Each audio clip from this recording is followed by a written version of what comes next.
Put some respect on his name. DeMar DeRozan had a huge game against the Indiana Pacers today. I'll be talking about the reactions here in this huge Chicago Bulls win on the road against the Indiana Pacers. I'm your host, Rico Greenhowe, and this is another episode of Bulls Digest. Before we jump into the content, guys, want to let you know that 76.3% of you guys that watch the videos are actually not subscribers. Make sure that you hit that subscribe button so you can stay up to date with the latest news with your Chicago Bulls. And without further ado, let's jump into the content, guys. So, look, it was a huge win today, and DeMar DeRozan had quite today. He had 46 big points on the road against the Indiana Pacers. If you remember 2 seasons ago, he had a huge one-legged three-point shot that was epic. In today's game, he had a huge shot that actually took us into overtime, which then propelled us to get the win. So let's go ahead and throw up some stat sheets and take a look at what DeMar DeRozan was able to do today, guys. So looking at DeMar DeRozan, 46 points. He had 9 rebounds. He had 3 assists today. Plus 18 in the box score today. Accounted for 62 points for us today. 1 of 6 from the three-point land. 15 of 24. But you're looking at the 44 big minutes that he played, guys. So, again, man, he was huge today, and he was huge in so many ways, guys, because I think what you saw today with DeMar DeRozan is exactly why we want to re-sign DeMar DeRozan, why we need him to go along with our young core. I mean, I think that he was excellent in closing the basketball game. I just talked about how he hit a huge shot that took us into overtime, and that's not counting the smart play that he made on the free throw line where he missed it intentionally. Lucky for us, it got tipped out of bounds by Obi Toppin, which got him to get a turnaround jump shot in the corner, fading away to get us into overtime. But he was huge down the stretch, basket after basket after basket, and that's why we love DeMar DeRozan. Like, that is exactly why we love DeMar DeRozan, and exactly probably the exact opposite of, like, say, a Zach Lavine, because even when DeMar DeRozan is getting it going, he still has the presence to also use his teammates, and he doesn't get the tunnel vision. This is why you love the way DeMar DeRozan closes games. And I think you see exactly the experience that DeMar DeRozan brings to our club, and you see how that really meshes with Coby White, and you see how that really meshes here with Dosunmu as well. And so we needed that today. We really needed that in a huge way, and I think you see exactly why the Chicago Bulls are probably going to be one of the scrappier teams, I think, down the stretch. I mean, this was huge for Chicago in a lot of ways because, look, we have played in 10 overtime games, and we actually have the highest winning percentage in overtime at this point in time. And the one thing that I love about the Chicago Bulls is this: you got a chance to see just how much of a different team they are when they get you into clutch moments. And clutch moments in the NBA means that anytime that a game gets into the fourth quarter and it goes under the 5 minutes, I believe that is what they classify as clutch. And the Chicago Bulls have been huge in that aspect, which I think makes them scary. The issue is getting the Chicago Bulls to play like that for the full 48 minutes. And I will say another thing to look at in this game is not just the effort that we got from DeRozan, but how about the effort that we got from the rest of the Bulls, guys? So look at what Alex Caruso was able to do today. He had 23 points. He had the 7 rebounds, the 7 big assists. He had a career high today, and he was plus 22 in the box score for us. So he was really huge defensively, making plays out there. Was really like the quarterback on the defensive end. And we got a big contribution from Ayo Dosunmu, again, as he was able to come out and make plays. And actually, Ayo Dosunmu, excuse me, guys, as I butchered his name, but he made huge plays, especially in overtime, guys. He had 20 points. He had the 4 rebounds. He had the 3 assists. He shot 7 of 12 from the field. He was 5 of 6 from the free throw line. And also, too, he played 43 big minutes. And so What was huge about his performance is that there was a play in overtime, and this is when DeRozan was cooking at this point in time, and we had a chance to try to get back to DeRozan to try to get us a bucket, but Pascal Siakam had picked up DeRozan full court, and at this point, he wasn't going to be able to get the basketball, and we usually like to run a set where we have Vooch come at the top there. Vucevic basically sets the screen at the top of the key, and then basically we can either get the roll to him, he's either going to pop, or we're trying to get to the backside for a three-pointer there, off kind of the man action on the back end. But it just worked out this way to where what happened was when DeSumo was coming down the court, you see DeRozan tell him to go ahead and go because he wasn't going to be able to get the basketball. He immediately tells Vooch to go to the corner, and then once that happens, you see DeSumo go downhill and get a huge basket, which actually iced it for us. And that's what I'm talking about. The growth of our young players, and then the fact that DeRozan trusts our young players was huge.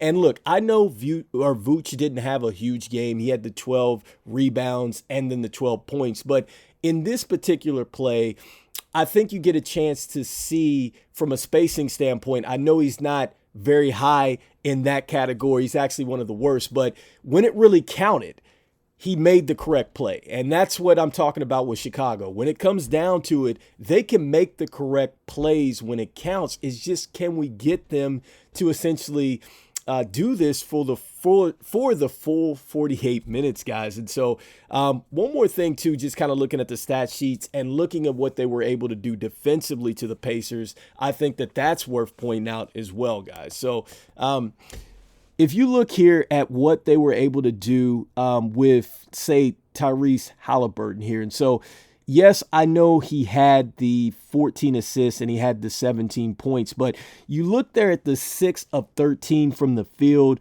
and critically, he was 1 of 6 from downtown. And so he's actually the better shooter here for the Pacers.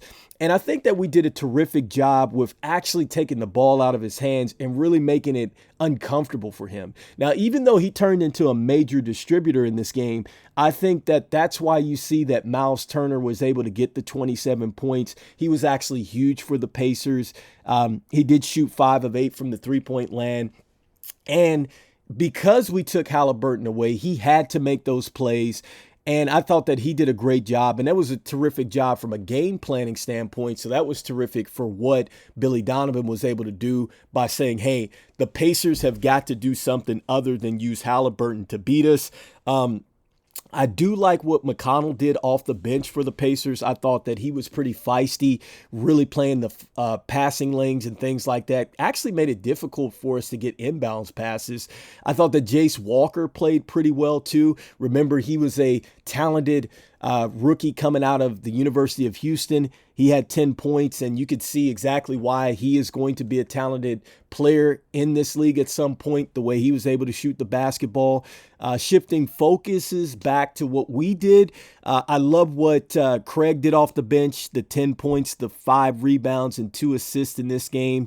Drummond, not a whole bunch, but he was a bit of an enforcer there. He did make it tough for guys to kind of get some rim runs and things like that. I think that Vooch gave up a couple of easy rim runs, and I think that Drummond was able to kind of mitigate that a little bit here. And Coby White, a tough one here. I mean, he had 15 points, the 4 rebounds, the 3 assists, the 6 of 17 from the field. You do see that he does still get the +5 in this one, guys. But the key takeaway from this is that, Coby White went out with an injury late.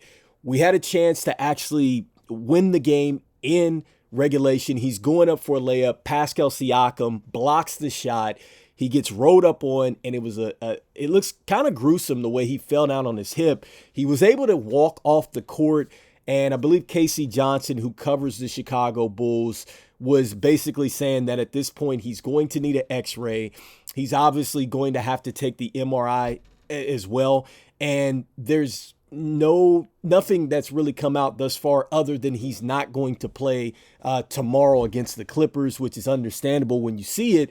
It's a good sign that he walked off. You're hoping that he can continue to get back out there, and he just misses a little bit of time here because truth be told, the Bulls have won their 32nd game here. They're just 6 games out of possibly being third in the Eastern Conference, guys, with 17 or 16 games left to go.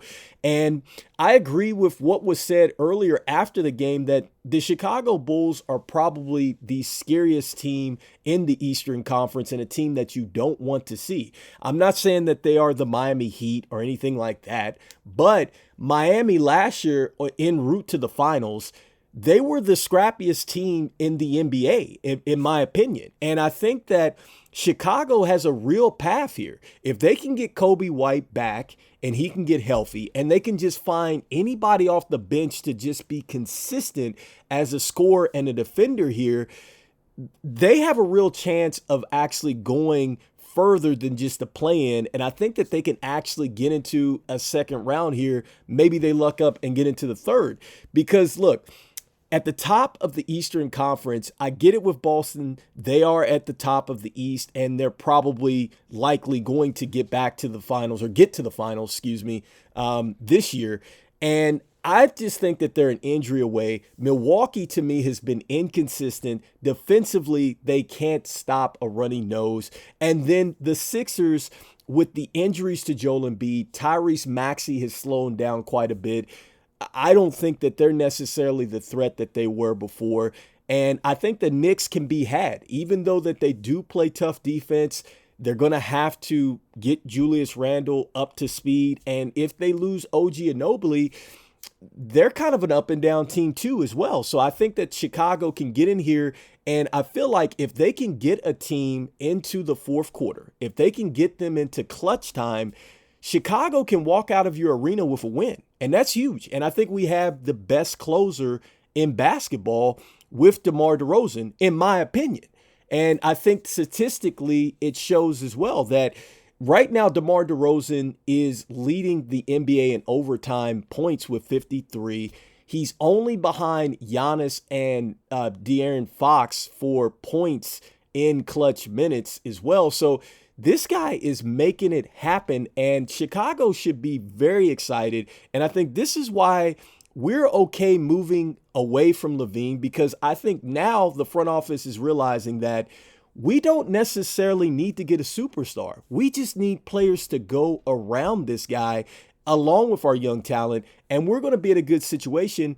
And I feel like personally, if we can get Patrick Williams to get to like a Jonathan Kuminga level, guys, the upside for the Chicago Bulls is very bright, and I would not give up on this season. So let me know what you guys think in the comments about all this news and the reaction to this huge win against the Indiana Pacers. Make sure that you press that subscribe button. This is Rico Greenhowe, Bulls Digest. Go Bulls. I'll see you guys on the next one.